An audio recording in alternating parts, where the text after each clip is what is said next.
अब सारा दिन में दूसरा फायदा क्या होगा ये याद रखने से कि मैं आत्मा हूं। जब हम औरों को मिलेंगे, औरों से बात करेंगे, औरों से व्यवहार करेंगे, तो आजकल हमारा जो व्यवहार है वो किस आधार पर है कि ये छोटा है, मैं तो बड़ा हूँ, मैं तो सीनियर हूँ, ये तो जूनियर है, मैं तो इस धर्म का हूँ, ये तो उस धर्म का है, इसने मेरे धर्म के बारे में ऐसी बात कैसे कह दी। ऐसी छोटी छोटी बातों पर हम एक दूसरे के साथ टक्कर में आ जाते हैं। इसी को कहा जाता है अहंकार। अहंकार अर्थात ये याद न रहना कि मैं कौन हूं, और जो सब कुछ मेरा है उसको मैं बना लिया, तो ये है अहंकार। अहंकार अर्थात अपने निज स्वरूप की स्मृति समाप्त हो जाना, और जो कुछ हमने इस जीवन में बहुत सारी बातें पाई हैं उनको मैं समझ लेना, ये है अहंकार। ये है देह अभिमान। इस देह और देह में आने के बाद सब कुछ जो पाया उसका अभिमान। लेकिन जैसे ही याद रहेगा कि मैं तो आत्मा हूं, तो दूसरे को भी कौन सी नजर से देखेंगे? कौन सी नजर से देखेंगे कि ये भी आत्मा है। शरीर छोटा है। आप कभी कभी अपने छोटे बच्चों को बहुत जोर से डांट देते होंगे, कभी कभी तो हाथ भी उठा देते हैं उन पर कि ये तो छोटा है। थोड़े साल बाद वो बड़ा हो जाता है, फिर हाथ नहीं उठाते उस पे। क्या कहते हैं, अब ये बड़ा हो गया है, अब थोड़ी इस पे हाथ उठाया जा सकता है। तो छोटा और बड़ा क्या हुआ? शरीर हुआ। शरीर छोटा और बड़ा हुआ, पोजीशन होती है छोटी और बड़ी, आत्मा नहीं। आत्मा नहीं। तो दूसरा होमवर्क आज से कि हर एक से मिलेंगे, बात करेंगे, परिवार में रहेंगे, कर्म स्थान पर जाएंगे, हमेशा याद रखना ये आत्मा है, ये आत्मा है, ये आत्मा है। रोल अलग अलग है। अभी क्या होता है, हम रोल के आधार से एक दूसरे से बात करते हैं। सिंपल एग्जाम्पल लेते हैं। सपोज हम किसी ऑफिस में जाते हैं, किसी दफ्तर में जाते हैं। अब जैसे ही हम उस बिल्डिंग में प्रवेश करते हैं, गेट पर एक भैया खड़े होते हैं जो बड़े प्यार से हमें सलाम करते हैं, हमें नमस्कार करते हैं। वो वहाँ के सेवाधारी होते हैं, वो स्थान का ध्यान रखते हैं, वो वहाँ की सुरक्षा के निमित्त होते हैं। क्या हम उनको रुक कर नमस्ते करते हैं? क्या हम उनसे मुस्कुराकर बात करते हैं? या हम बस जल्दी जल्दी में अंदर ऑफिस में चले जाते हैं? फिर हम ऑफिस में जाते हैं, एक एंट्रेंस पे एक और भैया होता है। क्या हम उसको रुक कर बात करते हैं? हम उसको किस नजरिए से देखते हैं? हम कहते हैं ओ ये तो वॉचमैन है, और हम अंदर चले जाते हैं। फिर अंदर एक डेस्क होता है, डेस्क पर एक रिसेप्शनिस्ट बहन होती है, हमें वो नमस्ते करती है। हम उसको भी थोड़ा हल्के से नमस्ते कर देते हैं। हम कहते हैं ये तो रिसेप्शनिस्ट है, सेक्रेटरी है। फिर हम फर्स्ट फ्लोर पे जाते हैं, वहाँ एक और साहब मिलते हैं। हम कहते हैं ये तो मैनेजर है, हम उनसे थोड़ा सा ठीक से बात करते हैं। फिर हम सेकंड फ्लोर पे जाते हैं, वहाँ बैठा होता है उस कंपनी का मालिक, जिसको हम कहते हैं ये चेयरमैन है, ये हेड है इस ऑर्गेनाइजेशन का। उससे तो हम कितना झुक के बात करते हैं, खड़े हो जाते हैं, बहुत कुछ करते हैं। ये सब कुछ करना है क्योंकि ये ओहदे का सम्मान है। लेकिन ओहदों को सम्मान देते हुए हम ये भूल गए कि ये सिर्फ एक ओहदा है, ये सिर्फ एक रोल है, ये सिर्फ एक पोजीशन है। आज है, कल नहीं। किसी की रोल कुछ और है, किसी की रोल कुछ और है। तो आध्यात्म हमें क्या सिखाता है? तपस्या हमें क्या सिखाती है? कि जो भैया गेट पर सेवा कर रहे थे, जो बहन रिसेप्शन पे थी, जो भैया फर्स्ट फ्लोर पे थे और जो सेकंड फ्लोर पर हैं, वो सिर्फ एक अलग अलग रोल है, लेकिन है तो हर एक शुद्ध पवित्र आत्मा। शुद्ध पवित्र आत्मा, अलग अलग रोल। तो हमारा जो रिश्ता है, हमारा जो व्यवहार है, वो रोल से नहीं, सोल से, आत्मा से होता है।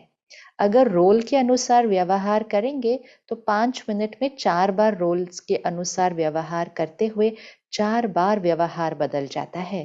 देखो शुरू में फिर फर्स्ट फ्लोर पे सेकंड फ्लोर पे व्यवहार बदला ना।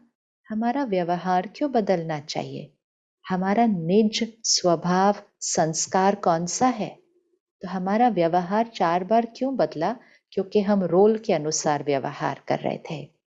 आध्यात्म सिखाता है, सोल से बात कीजिए, आत्मा से बात कीजिए, और जब आत्मा से बात करेंगे, आत्मा को सम्मान देंगे, तो आपका चारों के साथ security guard, receptionist, manager, boss of the organisation, चारों के साथ आपका सम्मान, आपका प्यार एक जैसा होगा। आप 4 बार बदलेंगे नहीं। हाँ, जो उनका रोल होता है, जो उनकी पोज़ीशन होती है, उसके लिए हम किसी के लिए खड़े होते हैं, किसी के लिए हमें खड़े होने की ज़रूरत नहीं होती है, किसी के लिए हम दरवाज़ा खोलते हैं, किसी के लिए हम कुर्सी देते हैं। इसको हम कहते हैं रिगार्ड फॉर द रोल, मतलब जो उनका रोल है, उस अनुसार जो कर्म करना है। लेकिन रिस्पेक्ट फॉर द सोल अर्थात सम्मान आत्मा के लिए है। सेवा और कर्म रोल के लिए है, सम्मान और प्यार आत्मा के लिए है। वो चारों के लिए एक बराबर, वो चारों के लिए एक बराबर, वो हर आत्मा के लिए एक बराबर। और इसीलिए जैसे हमें ये याद रहेगा कि मैं आत्मा हूँ, हमारा व्यवहार बदलने लग जाता है, हमारा एक दूसरे को देखने का नज़रिया बदलने लग जाता है, हमारा कर्म में आने का तरीका बदल जाता है। तो सबसे पहली चीज़ क्या होती है? अपनी कर्म इंद्रियों के ऊपर मालिक बनते हैं। कर्म इंद्रियों पर मालिक बनते हैं। ऐसे ही कर्म इंद्रियां कुछ नहीं कर सकती जब मुझे याद रहता है मैं आत्मा हूँ। दूसरा, रिश्तों में परिवर्तन आ जाता है क्योंकि मेरे व्यवहार में परिवर्तन आ जाता है। तो रिश्तों में परिवर्तन आने से हमारे रिश्ते बहुत प्यारे बनने लगते हैं। क्यों बनने लगते हैं? क्योंकि अहंकार रूपी जो ऊपर से मैल आ चुकी थी वो हटने लग गई है, और वो जो ओरिजिनल सफेद रंग था ना, वो आत्मा, वो ज्योति को याद आने लग गया है। मैं आत्मा दूसरी आत्मा से बात कर रही हूँ। तो अगर आप एक छोटे बच्चे से भी बात कर रहे हैं, आप एक छोटे बच्चे को भी समझा रहे हैं, तो ऐसे नहीं सोचना ये तो छोटा है, इसके साथ तो कैसे भी बोल सकते हैं, और ये तो बड़े हैं, इनके साथ तो झुक कर बात करना। दोनों के साथ एक बराबर सम्मान, एक बराबर प्यार। शरीर छोटा और बड़ा है, लेकिन शरीर को चलाने वाली शक्ति कहाँ से आई है? तो आत्मा अजर, अमर, अविनाशी है। अजर, अमर, अविनाशी है। तो मैं आत्मा इस शरीर में हूं, अभी शरीर छोड़ने का समय आ गया, तो मैं आत्मा क्या करूंगी? इस शरीर से निकल जाऊंगी। अंतिम संस्कार किसका करते हैं? शरीर का करते हैं। मिट्टी में कौन मिल जाता है? राख कौन हो जाता है? शरीर हो जाता है। आत्मा अपने साथ क्या लेकर जाती है? तो जब हम अंतिम संस्कार पे जाते हैं, तो सारे क्या कहते हैं? खाली हाथ आए, खाली हाथ जाते हैं। बड़ा वैराग्य आता है उस समय कि खाली हाथ आए, खाली हाथ जाते हैं। ये संपूर्ण सत्य नहीं है। खाली हाथ हम आते हैं, खाली हाथ जाते हैं, किस आधार पर? जो कुछ दिखाई देता है, क्योंकि हम अपने साथ कुछ भी नहीं लेके जा सकते। ना शरीर लेके जा सकते, ना लोग, ना सामान, ना पढ़ाई, कुछ भी हमारे साथ नहीं जाता है। एक क्षण के अंदर सब कुछ पीछे रह जाता है।